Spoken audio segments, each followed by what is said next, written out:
Assalamualaikum warahmatullahi wabarakatuh. Hai semua, apa khabar? Okey, cikgu doakan awak semua dalam keadaan sehat dan sejahtera. Untuk kali ini, kita akan belajar bagaimana kita hendak menentukan isi padu objek pepejar. Okey? Sebelum kita belajar lebih lanjut lagi, kita kena tahu apakah isi padu. Ya? So, isi padu adalah jumlah ruang suatu objek. Jika suatu objek itu mempunyai ruang yang besar, maka isi padunya besar. Jika suatu objek itu mempunyai ruang yang kecil, maka isi padunya kecil. Apakah unit isi padu? Okey, sentimeter padu atau mililiter. Dan apakah simbol bagi unit isi padu? Sentimeter kuasa 3 atau ml. Jadi kita tahu bahawa 1 sentimeter padu sama dengan 1 mililiter. Okey, objek pepejar ini juga kita boleh kelaskan kepada dua kumpulan besar, iaitu objek sekata dan objek tidak sekata. Apakah objek sekata dan apakah objek tidak sekata? Okey, nanti cikgu akan terangkan. Okey, di sini adalah contoh-contoh objek sekata, iaitu kubus, silinder, prisma dan kon.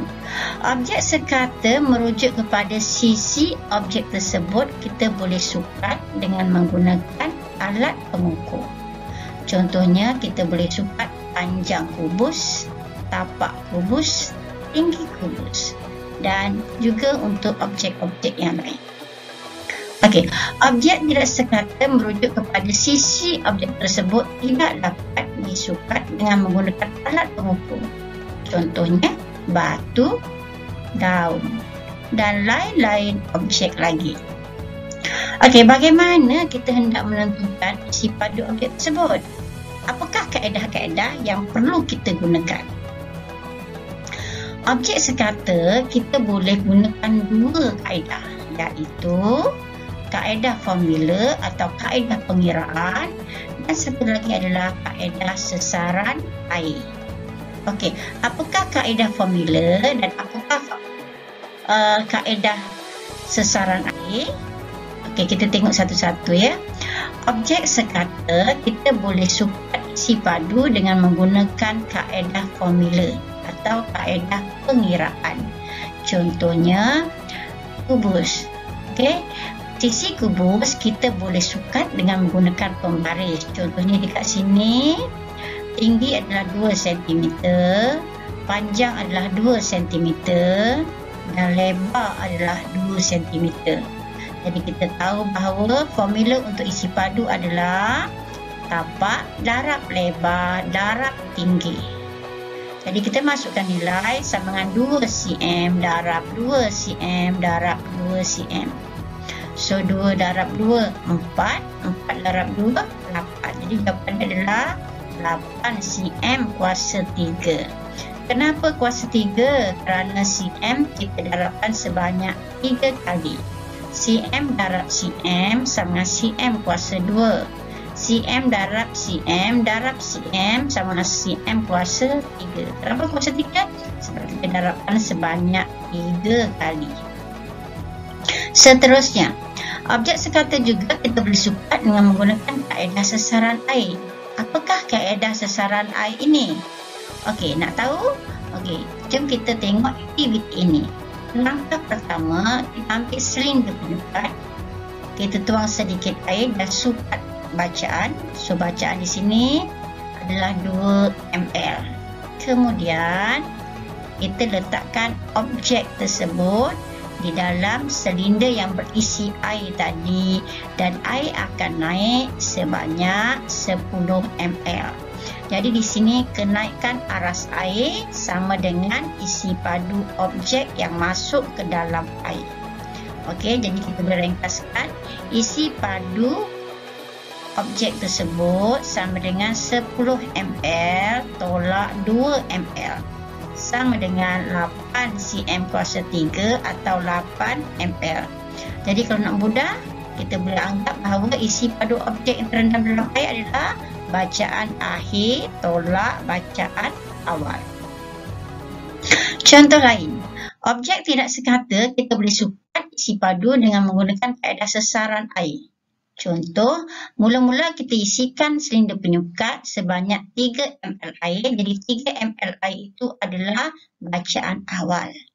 Kemudian kita letakkan batu ke dalam silinder penyukat yang siap terpikat, dan air yang 3 ml tadi akan naik sebanyak 11 ml. Jadi kenaikan aras air sama dengan isi padu objek yang terendam. Jadi di sini isi padu batu adalah 11 ml tolak 3 ml sama dengan 8 ml. Jadi murid-murid kena ingat, kalau satu silinder penyukat yang berisi air, kena letakkan objek masuk ke dalam air dan air akan naik. Jadi kenaikan aras air itu adalah sama dengan isi padu objek tersebut. Akan mudah lagi, berapakah isi pada objek tersebut? Awak kena ingat bacaan akhir tolak bacaan awal. Jadi dekat sini 11 ml tolak 3 ml. 8 ml itu adalah isi padu batu tersebut. Kalau kita tidak hendak menggunakan silinder penyukat, kita ada satu alat yang boleh digunakan untuk menyukat isi padu menggunakan kaedah sesaran air, iaitu tin Eureka. Langkah pertama, macam mana kita hendak menyukat isi padu ini, kita kena isikan tin Eureka sehingga penuh ataupun sehingga sampai ke tahap corong tersebut.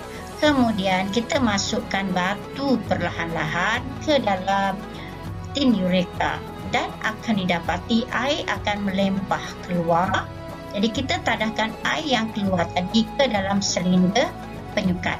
Jadi air yang turun atau air yang melempah keluar itu adalah sama dengan isi padu objek yang masuk ke dalam air. Jadi kita boleh rumuskan kat sini, isi padu batu sama dengan isi padu air yang melempah keluar. Jadi air yang melempah keluar ini adalah 8 ml. Jadi kita tahu kat sini bahawa isi padu batu sama dengan 8 ml. Jadi ini adalah kaedah sesaran air. Okey, rumusan daripada pelajaran kali ini adalah isi padu objek terpejar kita boleh tentukan berdasarkan kepada jenis objek tersebut. Okey. Objek sekata kita boleh tentukan isi padu atau kita boleh sukat isi padu dengan menggunakan kaedah formula atau kaedah pengiraan. Ia juga boleh ditentukan dengan menggunakan kaedah sesaran air. Jadi objek sekata ada dua kaedah yang kita boleh gunakan untuk menentukan isi padu objek tersebut. Pertama, kaedah formula. Kedua, kaedah sesaran air. Okey, objek tidak sekata hanya menggunakan kaedah sesaran air sahaja. Ya. Jadi kat sini kita kena ingat objek sekata boleh dua-dua, boleh guna formula, boleh guna kaedah sesaran air. Tetapi objek tidak sekata hanya satu kaedah sahaja, iaitu kaedah sesaran air.